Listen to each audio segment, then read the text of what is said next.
Greetings, friends and Firebirds fans, and welcome to the Fire and Ice Podcast, the official podcast of your Coachella Valley Firebirds of the American Hockey League.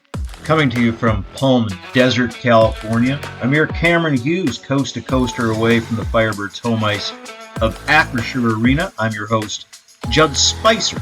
Along with this endeavor, had the privilege and pleasure of serving as your Firebirds insider in this inaugural season of CV hockey, a duty which includes penning articles throughout this inaugural season, most recent of which, as you probably gathered, it's a preview of these Calder Cup Championship Finals, CV Firebirds champions of the West versus your Eastern Conference champion, Hershey Bears.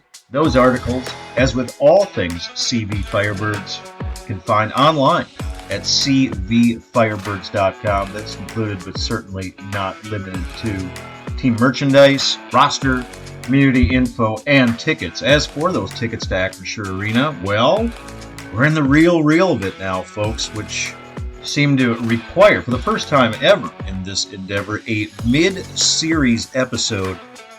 This episode of the Fire and Ice Podcast, need be noted, being recorded, written, produced, and released all on Wednesday, June the 14th. That is following the Firebirds' overtime Game 3 loss in Hershey and preceding Game 4 to take place in Hershey, Pennsylvania on Thursday, June 15th at 4 p.m.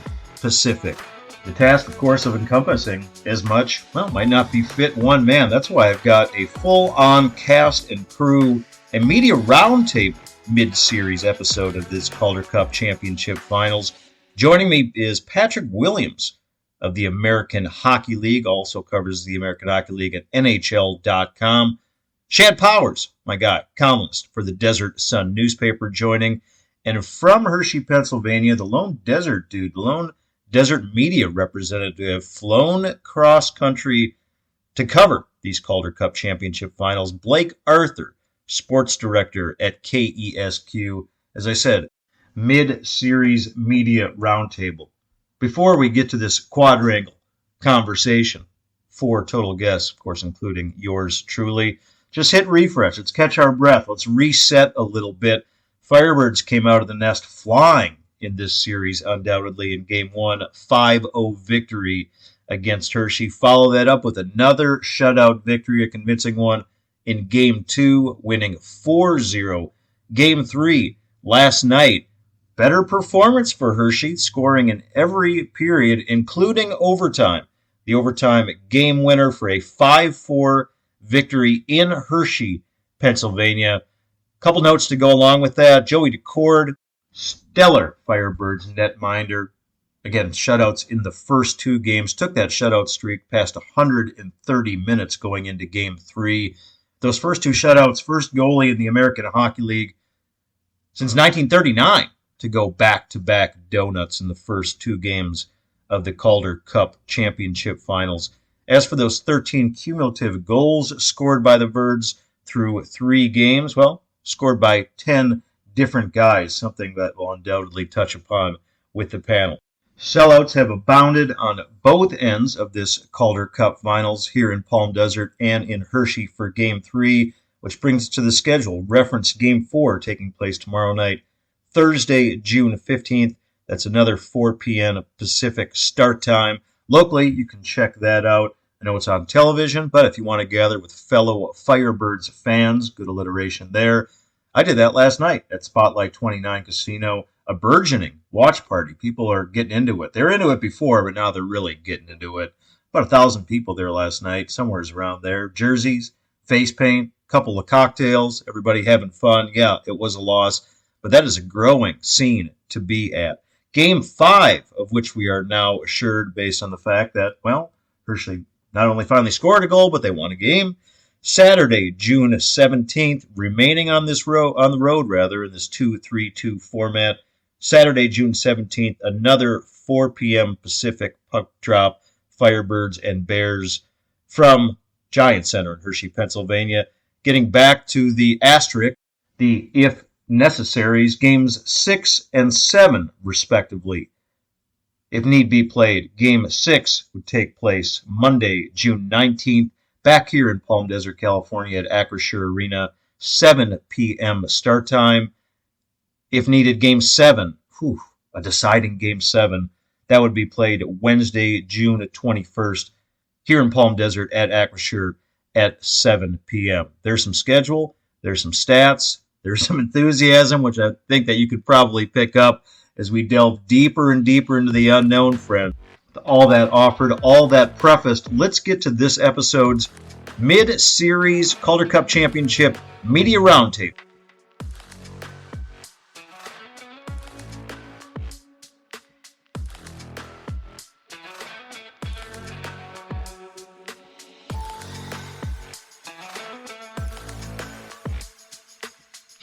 All right, friends. Provided the gravity where we're at in this Calder Cup Championship Finals, provided the magnitude of the moment, one voice alone, hell, two is not enough. This mid-series media table special episode of the Fire and Ice podcast requires a true mind meld. My pleasure to welcome a trio of gentlemen. Patrick Williams covers the American Hockey League for AHL.com. You can also find his work at NHL.com. Shad Powers, columnist for the Desert Sun newspaper, coming to us from Hershey, Pennsylvania, the only desert dweller to make the cross-country trip and cover the Firebirds from Hershey. Is Blake Arthur, sports director of KESQ. Gents, appreciate all your time as we're now in the thick of it. 2-1 Firebirds lead in these Calder Cup Finals. Blake, let's start with you, my man. Again, is the only desert media member to go cross-country. Looks like right now, provided your backdrop, that you were in the Giant Center in Hershey. Give us some flavor. Give us the lay of the land of what you saw and felt and tasted, the vibe at Giant Center in Hershey, Pennsylvania. Thank you, Judd, for having me on. This place is awesome. I was really blown away by the fan base here. They're passionate. They're raucous. This place is electric. It's got a lot of charm and character. You walk around, you see the banners, you see a lot of mementos and cool artifacts and whatnot. And it was really cool to witness that game last night. And when they score a goal, this place is jumping. You can feel the ground beneath you kind of shake. I know a lot of times that's maybe blown out of proportion, but this is a true hockey town, and it was a pleasure to be here last night. And yeah, I'm here at practice. Firebirds about to take the ice here for a 1:00 practice. So happy to be here. This is something I've never experienced, and looking forward to tomorrow's Game 4.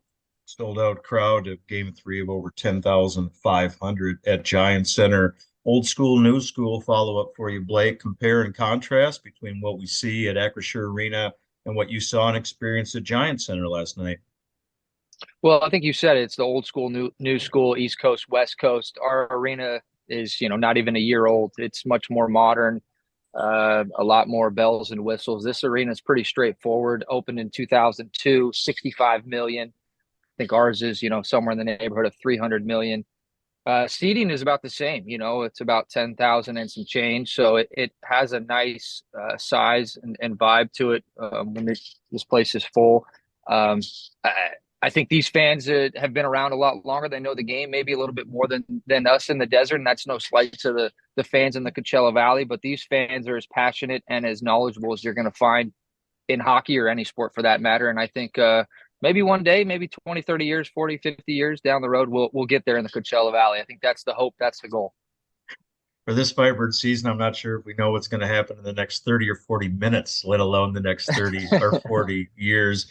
On to a gentleman that has spent ample time at the Giant Center over the years. Hell, he makes his home in Hershey, Pennsylvania.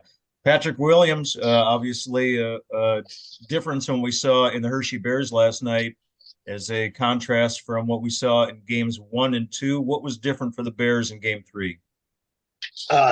Desperation, number one. Obviously, I think that was the first thing. The second part is they found a way to sort of avoid the Joey Decord issue in terms of his puck handling skills, and obviously everything that disrupts their forecheck, leads to the breakouts for Coachella.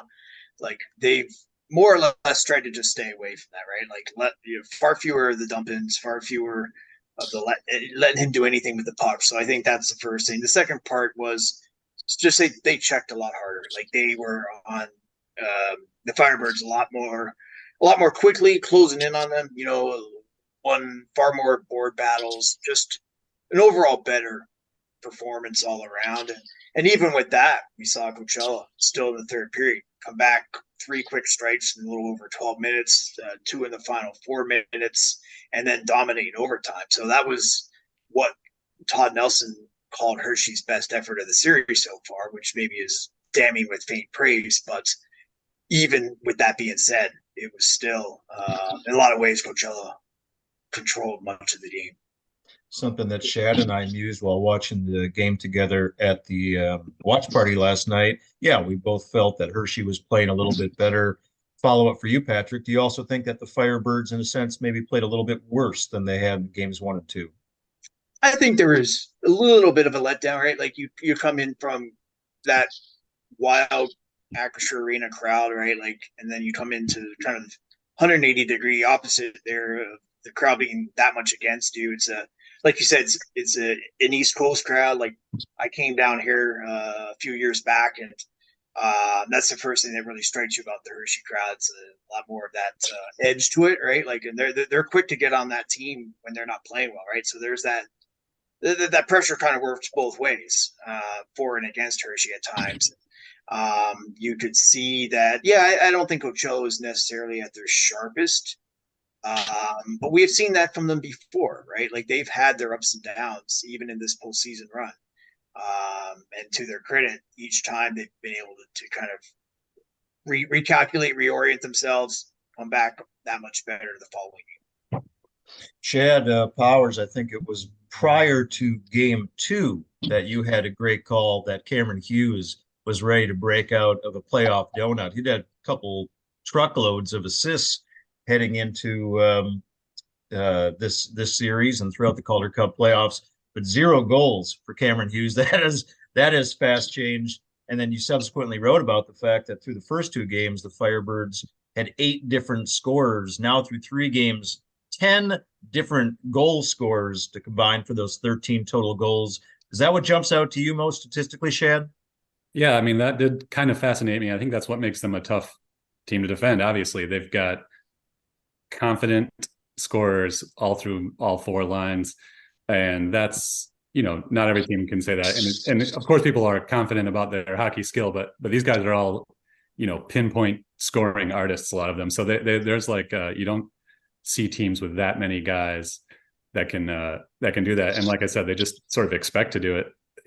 I don't think, none of the lines sort of consider themselves a third line or a fourth line or second line. I don't think. So that's impressive to me that they have such a depth of offensive talent. And I think, Hershey, maybe was knocked back on their heels after the first game. The second game, I think, was a little more even. The score didn't really indicate it, but, Hershey sort of dominated the first period, just didn't score any goals. I think that really was frustrating to them, and that sort of panned out in the second period when Coachella Valley went off. And then last night, again, the second period, I guess it was, Hershey really dominated. I thought they were taking control of the game to the point where it was like, a full shift in the series, confidence wise.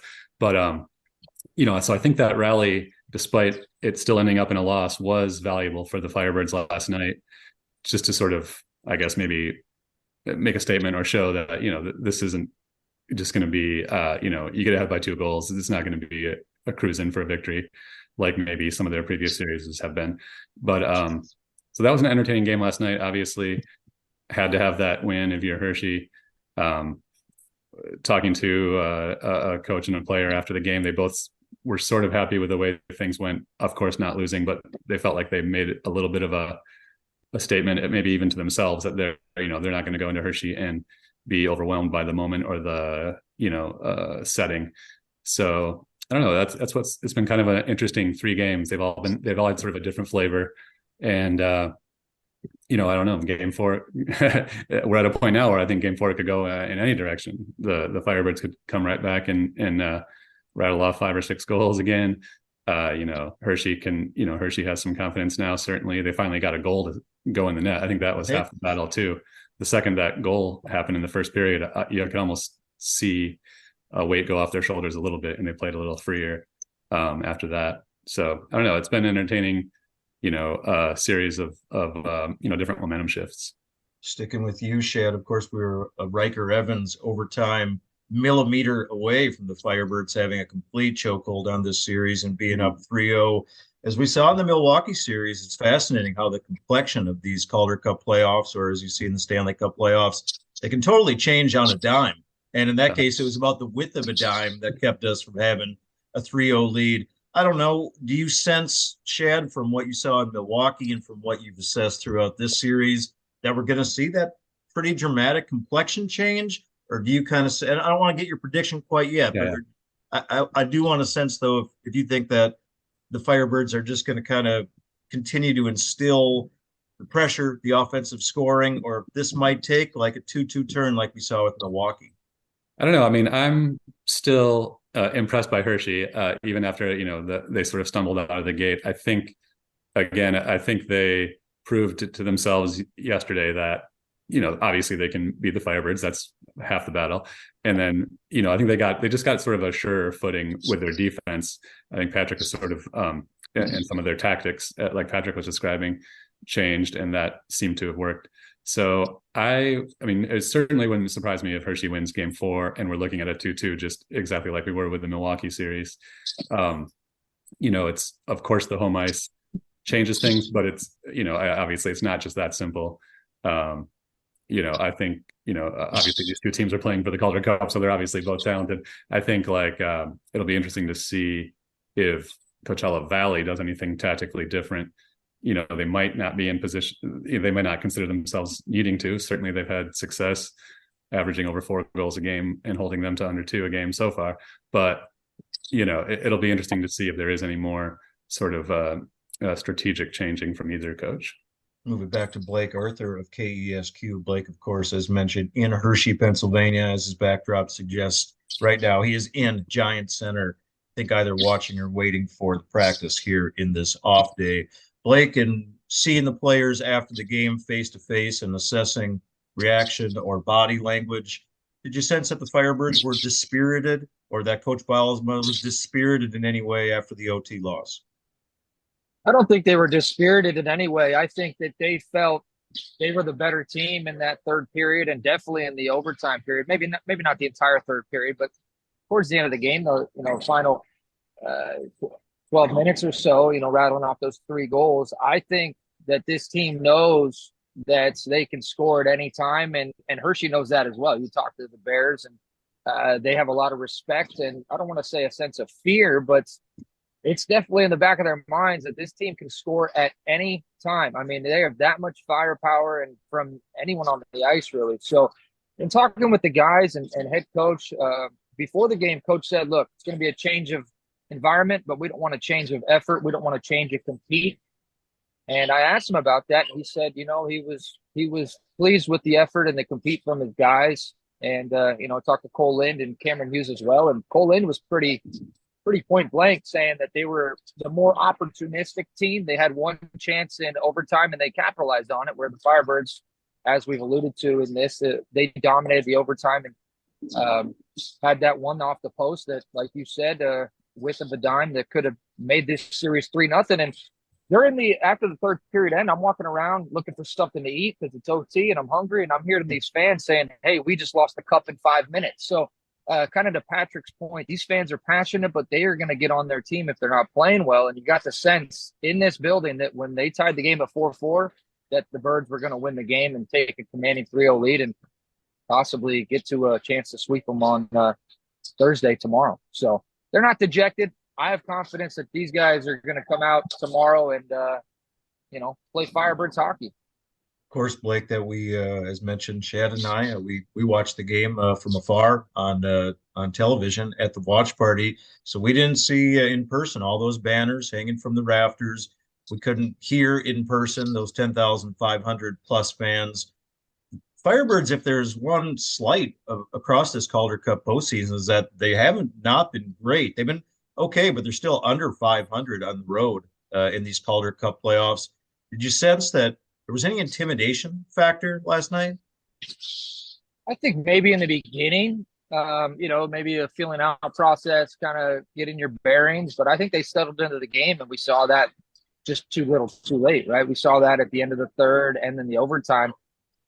The overtime was some of the best hockey I've seen them play all season. I know it's not indicative of what happened because they lost the game, and Hershey found the back of the net, and that was that. But they looked really, really good towards the end of the third and in that overtime period. So intimidation, maybe not, but this place is rocking. This place is a fun environment. And in talking with the guys, I think they're more enjoying the atmosphere rather than scared of it. They're enjoying that this is the finals. This is a once in a lifetime maybe opportunity. I think they're just trying to make the most of it and enjoy the experience. Patrick William is one of the things that you and I discussed. I don't think I'm breaking any confidences here, but one of the things that we talked about during both games 1 and 2, I mean, you've seen Hershey play a lot over the course of the year, certainly in person, far more than the trio of us have from the desert. But you kind of suggested that this offensive attack that the Firebirds put forth is unlike anything that the Bears have really seen throughout the year. You maintain that assessment? Yeah, for sure. And we saw that in the third period and overtime. I mean, really, you look that overtime, that game could have been won. I mean, it came down to millimeters. And even after it hit the crossbar there, like there was, I forget who was right at the side of the net, almost swatted it in there too as well. So, they faced Rochester in the Eastern Conference Final. And that was a team that certainly had some of the same elements that Coachella has in terms of speed and transition off the rush type play, but nowhere near the finishers. So you could get away with some things against Rochester, take some chances, kind of push back the play at times that you can't do against the Firebirds. Not even close, right? Like all 4 lines of that Firebirds team can put the puck in the net, and we saw that, right? Like you shut down 1 line, you shut down 2 lines. Well, there's still 2 more to handle. Like it's like a whack-a-mole type of situation, and I really think for the Firebirds, there's not a whole lot to change, right? Like it came down to just a bounce here, a bounce there, and the other thing too, I was talking with Todd Nelson, the Hershey coach, before this series, and this is a little different in the sense that this is a best of 7. It's only the second time the series, the playoffs for each team having gone through that. Best of 3, a best of 5, like so in a shorter series, right? Like if there's an adjustment, a counter adjustment, that kind of that chess game between the coaches, maybe you go 1 or 2, maybe 3 moves down. Well, you go longer in a series. Now each team is maybe like 5, 6, 7, 8 steps into their coach's bag of tricks. So it gets a little bit harder to kind of implement some of those adjustments, and you start to run out of ideas, right? Like there's only so many ways you can play the game, right? Mm-hmm. So that's going to be an element I think to watch. Like I think if this just comes down to a matter of like who's got more skill rather than who can make the best adjustments, you have to think the Firebirds are the real threat here. A couple of names I want to toss at you, Patrick. Ethan Frank. Had a great regular rookie season. I think he had 30 goals. Before there was Ty Cartier as the rookie of the year. The favorite was probably Ethan Frank, total speedster, but it had a total shutout to go with all that speed for goals in the playoffs until last night. Finally broke his Calder Cup playoff maiden. When you're looking for signs of encouragement for Hershey, I assume that has to be one. Oh, I mean, that was massive for him and for the team. Same thing with Joe Snively. He hadn't had a goal since game 2 of the first round series against Charlotte. So that was April 29th, just to give you an idea of, he's one of their top snipers.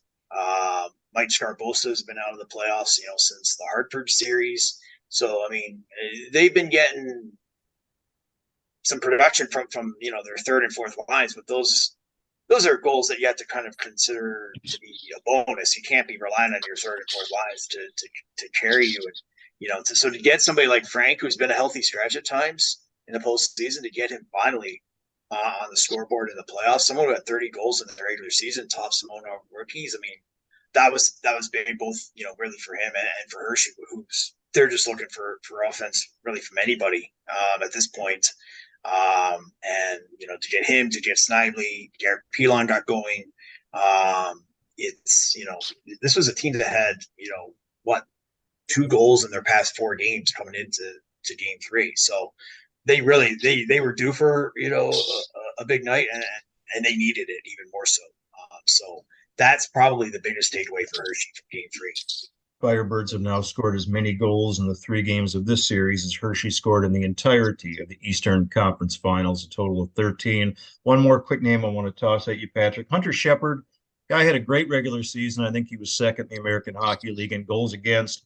A mere 850 save percentage. Yeah, he got the win last night. I don't know if he's just been so-so in this Calder Cup Championship Series or if it's by virtue of the Firebirds and their onslaught. Which way would you lean? I more toward the latter. I mean, games 1 and 2 especially. I mean, he was getting peppered. I mean, I think I said to you, like, if not for him, game 1 could have been maybe 7 or 8-0. Game 2 could have been 6-0. I mean, and I thought he makes the saves he needs to make, and I think for him, like one of the big issues for him earlier rounds was he was always susceptible to one bad goal in a series. And like, it'd be like first shot of the game, or it'd be a goal from the blue line, like way out, like those kind of things that just really break a team in front of him. So he's cleaned that up in his game. I think he's been solid. I mean, I can't fault a goaltender, against a good Coachella team that look what they did to Dustin Wolf, right? They put 5 goals past him, 6 goals past him. If you can do that to Dustin Wolf, I think really anybody is susceptible. And so, like, Shepard maybe hasn't stolen anything for them, but I think all things considered, he's held up his end of things for Hershey. Friends, you're tuning into the Fire and Ice podcast, the official podcast of your Coachella Valley Firebirds of the American Hockey League. Mid-series media roundtable featuring yours truly, Judd Spicer, Shad Powers, columnist for the Desert Sun, Blake Arthur of KESQ, and Patrick Williams of the AHL.com. Quick personal interjection here, fellas. This is, and I think as Patrick gathered when he came and visited Acrisure Arena and saw games 1 or 2, and we all had the pleasure of chatting a little bit. This has been a special ride, an almost incalculable ride. I'm just curious for you guys, either in your personal sporting experience or maybe in your sports media experience, if you've ever been on a ride, if you've ever been on a wave, this kind of lightning in a bottle. I mean, for me, in covering sports, I don't know if there's anything that's quite equal. I'd say personally, the 87 Minnesota Twins is something I remember being caught up in that communal wave of enthusiasm or excitement. I'll go back to you, Shad. In your personal experience or in your media sports experience, have you ever felt quite swept up in something like this? I think the closest thing I would say in my personal experiences would be the sort of like 89, 90 Detroit Pistons. I'm from Michigan. That was, I was 17, 18, 16, kind of those years when you're really into sports. It would, in a sense that like everyone around town, basketball fans and non-basketball fans, had a Pistons t-shirt, had a Pistons hat on. That's what I'm noticing and I'm loving about this Coachella Valley run. It's just remarkable how many people are into this team around the desert. I mean, everything came together perfectly for that to happen. Of course, the team is exciting. They're on this long run. Their jersey colors are cool. The logos, not everything is working perfectly. They really kind of nailed it. And the spirit of the town, I mean, my wife will come home and say people are talking about it around the water cooler and stuff. It's just funny to imagine, just to think like 1 year ago today, there wasn't a team, there wasn't an arena, there wasn't a logo. It's just so crazy to think about.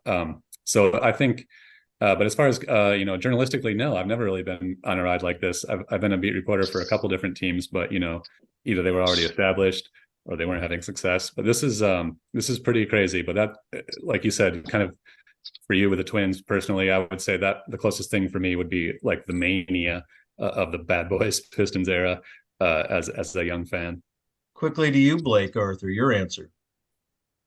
Well, as a fan, I think the 2002 Angels winning the World Series, that was a heck of a ride. I was just a 12-year-old kid. And, those runs with the Lakers, Kobe and Shaq, those were cool. You'd always drive around town and see people with the flags on their cars. And But I don't think it's, I don't think it's anything like this, such a kind of a small town feel and everybody's rallying together.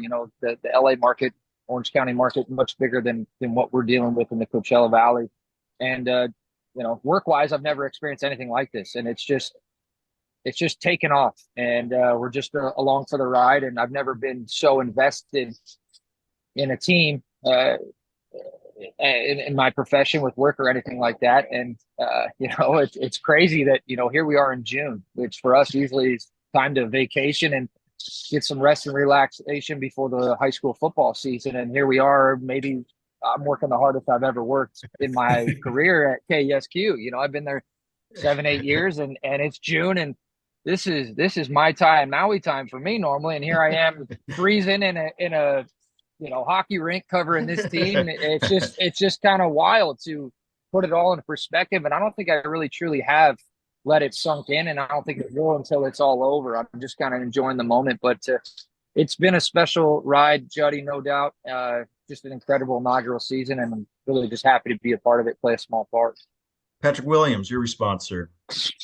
Not at this level. I think back to 2011 in Winnipeg when the Jets came back, covering that was a huge deal. But there was a lot of other elements to that. There was a lot of kind of emotional baggage for the city. Like, it was the NHL coming back after 15-year absence and everything. There's a lot of kind of undercurrents there. But at the minor league level, right, and in a market with no previous real hockey history.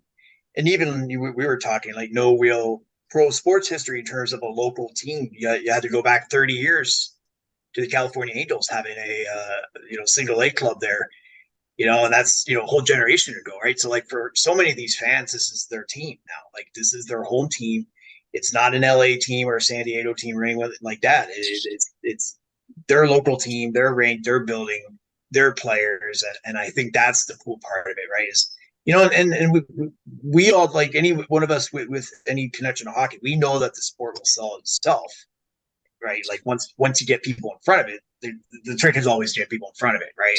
And we've seen that happen with Coachella. That maybe whatever the fans didn't know in terms of the history or the rules, they picked up on quickly. But they can certainly take in, even if you don't know everything, you can certainly take in the speed, the physicality, all the elements that attract anyone to the sport of hockey. All right, friends. Closing statements here. Gent's going to bring it back round to Shad Powers. Quick hitter answers here, fellas. And you can either give me a series prediction at this point with the Firebirds up 2-1 heading into Game 4, or you can simply tell me if you believe that the series is going to come back to Palm Desert and Acrisure Arena for a Game 6. Shad, we'll start with you. Quickly, your thoughts, sir. I'm going to say yes to that. I think it is now. I believe that it probably will come back to the Acrisure Arena. I don't feel like Hershey's going to lose 2 in a row at home, having seen them in action, and now knowing that they're sort of have a little more skip in their step. It is true, though, that they did have to score 5 goals to get a win, and that's not something this team does very often. So they still probably aren't feeling totally confident. But yeah, so I'm going to say yes.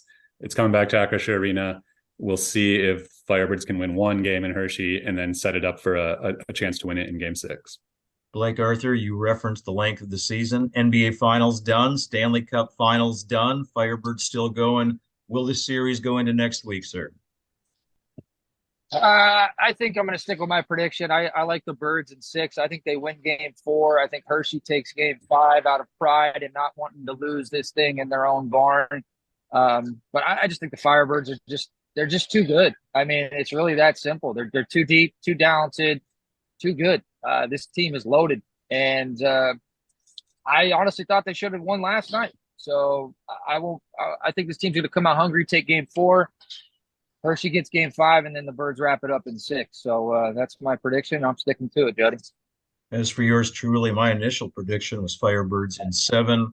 If it happens in 6 at this point, I wouldn't be shocked. Let's conclude it with Patrick Williams. Your thoughts, my man. Yeah, I thought Shad made a great point that Hershey needed 5 goals just to win, right? And pull out this victory. Originally, I went with Coachella in 6. Frankly, going into yesterday, I was thinking it was going to be Coachella in 4. I'll split the difference. I say Coachella wraps this up Game 5. It's middle of June already. I think the players are ready to go home. They don't want another, they don't want to, the longer you drag this thing out, then it comes down to a bad bounce, bad call, whatever. And, get it over with if you're Coachella. I think in some ways Hershey may have rattled the cage of the Firebirds. And I think they'll be that much more dangerous come game 4, game 5.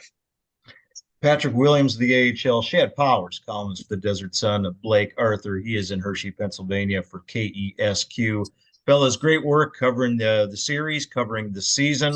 Maybe we'll see you back. Maybe we'll all reconvene for Game 6 next Monday at Acrisure Arena.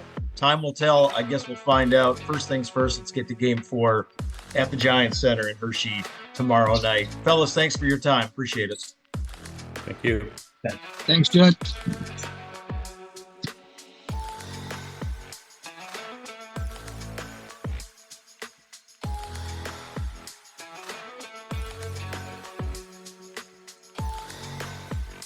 All right, Firebirds friends, readily appreciate your time, your interest, your ears, your ongoing support of this endeavor.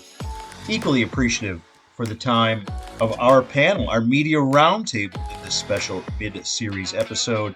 Follow all of these gents for their coverage of the Calder Cup Championship playoffs via their respective gigs, all their different mediums from which they are reporting. Patrick Williams covers the American Hockey League for both AHL and the NHL.com. Shad Powers, columnist for the Desert Sun newspaper. And Blake Arthur, sports director at KESQ. Hope Blake's having a fine time out there in Hershey, Pennsylvania. Gentle reminder that for all things Firebirds, cvfirebirds.com is your home. That includes, certainly not limited to, team merchandise, roster information, tickets to Acrisure Arena. You might also want to download that CV Firebirds app. Great way to get tickets for all things Firebirds and all things taking place at Acrisure for games, concerts, events, and the like. As for those games, well, the near future will tell.